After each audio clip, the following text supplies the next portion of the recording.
Sam is great at making funhouse pictures. I mean, it's like going to a funhouse. You laugh, and then you get scared. And then you laugh, and then you get scared.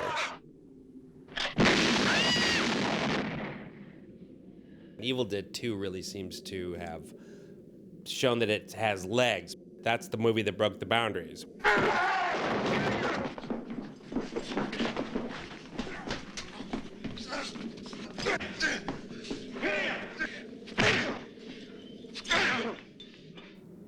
Evil Dead 2, it stands alone as straight entertainment, great shtick, and a little scare factor.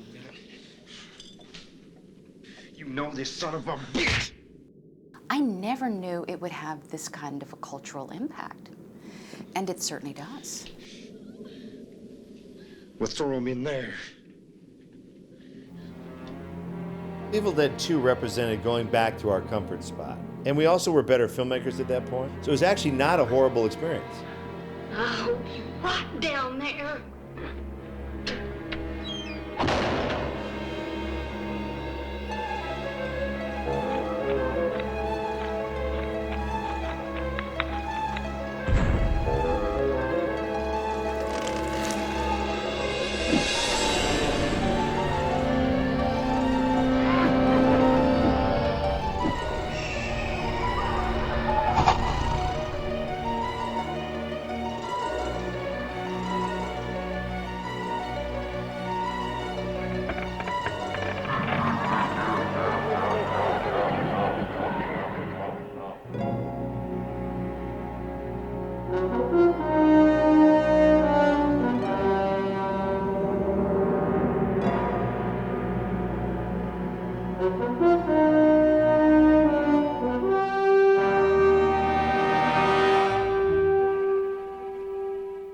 Now, after the first Evil Dead came out in '82 overseas, '83 domestically, we were on to other stuff. We wanted to do something completely different because it was a very, we enjoyed the genre, but I wouldn't call us horror geeks at that time. We made a horror film because it was a good way to get your foot in the door. People don't quite realize that, we shot the movie in '79, '80, premiered it in '81, and it didn't come out till '83. So there's years in there of sitting around those offices in Ferndale going, We wanted, to do other stories. So Crime Wave was the next movie that we did, the Coen Brothers, the ill-fated Crime Wave. And as Bruce has said, it was just the continuation of the Evil Dead shoot, of how miserable can this all be. This was the first studio thing. We went from $2.5 million up to $4 million. Big cost overrun. That's almost double. That's where people get fired. I really felt badly because Sam, Rob, and Bruce were really just having a bad go of it with the studio and stuff. The Hollywood crew basically said, nope, you can't use Bruce. But the vehicle was written for Bruce, should have starred Bruce. And the film was re-edited, and the studio got involved, and we lost control of it. And it was a huge learning curve. And after that bond, we were like, well, this isn't good. And those guys thought their career had ended already. And the only thing and at that point that seemed logical was Evil Dead 2, and Sam was adamantly against it. So ostensibly, Sam, Bruce, and Rob hired Scott and I to make Evil Dead 2, and they were going to executive produce. And I wrote a draft of Evil Dead 2 that has absolutely nothing to do with what became Evil Dead 2. Anyway, nobody liked it, and they didn't really want to do it anyway.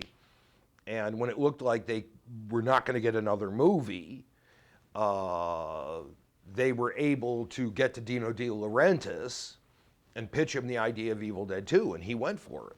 There's a Stephen King influence on this whole thing, which is Stephen King made Evil Dead in a way because he did that interview in Twilight Zone magazine. He loved it so much, he did that glowing piece about it. So he's down in North Carolina doing Maximum Overdrive as a director, right? And there's a second AD who was on the second unit shoot of Crime Wave, and they're having lunch. And Sam's name gets brought up, right? And so he goes to Dino and says, you should actually do the sequel to Evil Dead. Dino De Laurentiis jumped in after he saw the sales of Evil Dead 1, because Dino is all about the foreign market. And so he saw those numbers, and we had a deal. We had languished. We were talking with Coca-Cola was thinking of getting into the movie business, you know, Embassy Pictures, things like that. And so we dabbled with that, but nothing was coming of that. Dino De Laurentiis, we had a meeting with him. We had a deal in 15 minutes. When Evil Dead 2 came along, they did everything within their power to kind of, and to get back to the egg. Go, okay, let's do Evil Dead 2. Let's go back to our horror roots. Now, ironically, Evil Dead 2 has a lot of comedy in it, which is weird, but when Sam Raimi pitched me my involvement in the film, I'm going to get you to write it, I had done a short film called Attack of the Helping Hand. This is a short film of the hamburger helper attacking a housewife.